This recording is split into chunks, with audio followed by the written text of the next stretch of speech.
Sir मैं ये पूछना चाहता हूँ कि क्या इस वक्त न्यूक्लियर एस्केलेशन का जो ख़तरा है वो मौजूद है? न्यूक्लियर अभी तक तो ऐसी जंग इस जगह पे नहीं पहुंची है कि न्यूक्लियर इस्तेमाल हो। आगे आने वाले वक्त में आपको लग रहा है? I don't think so nuclear, क्योंकि ये जो इंटरकॉन्टिनेंटल बैलिस्टिक मिसाइल्स हैं और बाकी चीज़ें फ़िलहाल जो है अब वो ख़तरा किधर से हो सकता है? अमेरिका तो थ्रेटन नहीं है ना, अमेरिका की मेन लैंड भी थ्रेटन नहीं है।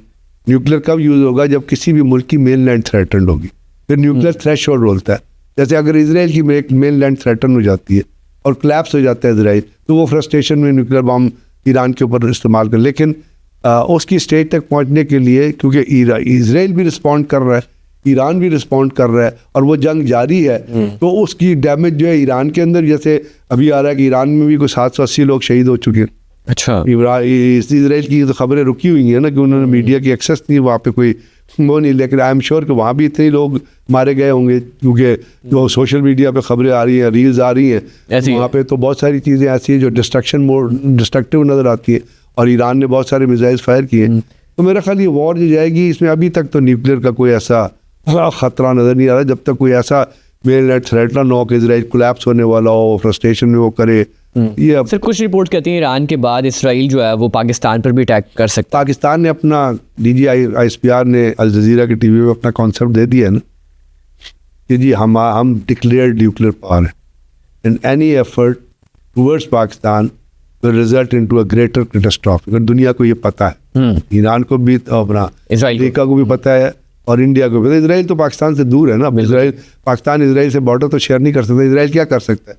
यही कर सकता है जो वो कर रहा है, कि जो मिसाइल्स हैं वही इस्तेमाल, उसके जरिए पाकिस्तान के पास काट मिसाइल है। ऐसे ही ठीक है ना, बिल्कुल ऐसे ही है। तो फिर आओ फिर लड़ लेंगे।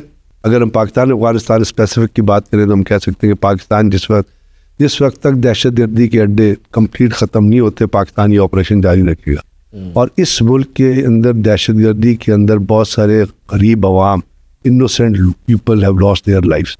जैसे मैंने कहा, इमाम बारगाह के अंदर जो लोग नमाज पढ़ने के लिए गए थे, उनका क्या कसूर था कि आप उनको टारगेट? तो हम कब तक ये लॉस बर्दाश्त करते रहे? कब तक ये खून पाकिस्तान में ज़ाया होता रहेगा? तो हमको इसको क्लैरिटी से लेके चलना है। और मुस्तकबिल में मैंने जैसे आप अर्ज किया कि पाकिस्तान को इनडायरेक्ट तरीके से डिप्लोमेटिक चैनल भी ओपन रखने, क्योंकि दोनों चीज़ें मिलके चलेंगी तो चीज़ें हो सकता है कि जो मैसेज पाकिस्तान ने अफगानिस्तान के अंदर डिलीवर किया है, वो कहते हैं ना, at some time the peace comes through the gun of the barrel of the gun. Barrel of the gun Pakistan ने जो इस्तेमाल किया है, उसके ऊपर I hope the better sense prevails Afghan leadership. और वहाँ पे कोशिश ये करनी चाहिए पाकिस्तान को इनडायरेक्ट तरीके से कि वहाँ रिजीम चेंज भी हो जाए। NRF जो उनकी लड़ रही है, ये बाकी लोग हैं, इस किस्म के जो दहशतगर्द, इस किस्म की जो स्मगलर्स हैं, जो खारजीज हैं, इनसे जान छूटनी चाहिए। अफगानिस्तान के अवाम की, अफगानिस्तान की आप इमेजिन करें, अफगानिस्तान के अवाम पे बड़ा जुल्म हो रहा है। वहाँ खाने के लिए नहीं है, बच्चियों पे जुल्म हो रहा है, 9 साल की बच्ची पे औरत बना के आप जुल्म कर रहे हैं, औरतें तालीम हासिल नहीं कर रही, बच्चे सड़कों पे फिर रहे हैं, जॉब्स नहीं है, महंगाई है। ये अफगान अवाम को भी खड़े होना चाहिए, मैं समझता हूँ, इस किस्म की। दूसरी बात जहाँ तक ईरान की और अपना इसराइल की, अमेरिका, वो मैंने आपको बताया, ट्रंप ने बहुत सारी बातें की है, बहुत थ्रेटन किया ईरान को कि जब हम ये मार देंगे तो वो मार देंगे, साथ ही वो अपने एसेट भी विड्रॉ कर रहे हैं वहाँ से।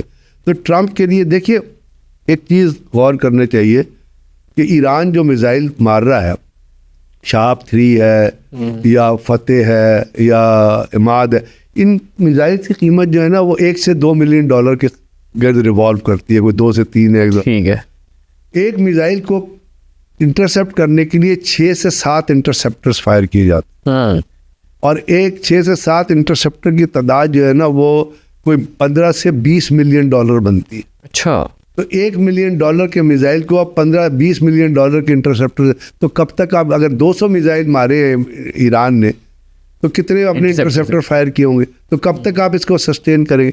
फिर जितना अमेरिका बैरी बेड़ा जो वहाँ आया, जिसमें 5000 लोग होते हैं, उसका एक दिन का खर्चा निकालें, सिर्फ एडमिनिस्ट्रेशन का खर्चा निकालें, लॉजिस्टिक खाने का खर्चा निकालें, फ्यूल का खर्चा निकालें, रनिंग का खर्चा निकालें, तेल का, वो $बिलियन में जाता है एक दिन का खर्चा। बिल्कुल ऐसी है। तो कब तक वो उसको सस्टेन करेगा? तो ये वॉर ऑफ एट्रीशन है जो चल रही है, और उसके इकोनॉमिक जो है कॉस्ट जो है वो अमेरिका पे भी आएगी, इसराइल पे भी आएगी, और अभी आ भी रही है। तो I am sure it is not fruitful either for Iran. Iran ने तो अपनी स्ट्रेटेजिक इम्पेरेटिव जो है या अपनी स्ट्रेटेजिक एबिलिटी, अपनी टेक्निकल ऑपरेशनल एबिलिटी जाहिर कर दी है। उन्होंने, वो झुके नहीं है, दे आर स्टैंडिंग, वो खड़े हुए हैं, वो फेस कर रहे हैं और फेस करते रहेंगे। ईरान एक बहुत पुरानी कौम है। खमेनी के ज़माने में जो हालांकि पाकिस्तान के ईरान से ताल्लुकात बहुत रोलर कोस्टर रहे हैं, लेकिन फिर भी पाकिस्तान में ईरान के लिए बहुत सॉफ्ट कॉर्नर है। बिल्कुल। और हमने हमेशा ईरान की बेहतरी की दुआ की है। दो ईरान ने बहुत सारी ऐसी कोशिशें की है जिससे उन्होंने पाकिस्तान को नुकसान पहुंचाया, जैसे वहाँ पे रॉकेट नेटवर्क ऑपरेट करते रहे, बलूचिस्तान सीस्तान के ऊपर कंट्रोल, बलूचिस्तान के ऊपर की बेसिस के ऊपर। तो हम ये दुआ करते हैं कि जी ईरान जो है उसको भी ज़्यादा नुकसान हो, लॉस ऑफ लाइफ ज़्यादा ना हो, और ये जंग जो है अभी रुकने के चांसेस नहीं है, लेकिन अल्टीमेटली कुछ ना कुछ पार आएंगी, ताकि ये कोशिश ये है कि ये इस तरह एस्केलेट ना हो कि ये थर्ड वर्ल्ड वॉर की तरफ चला जाए और पूरी दुनिया जो इसकी लपेट में आ जाए, ठीक है, जिसके अभी चांसेस नहीं है।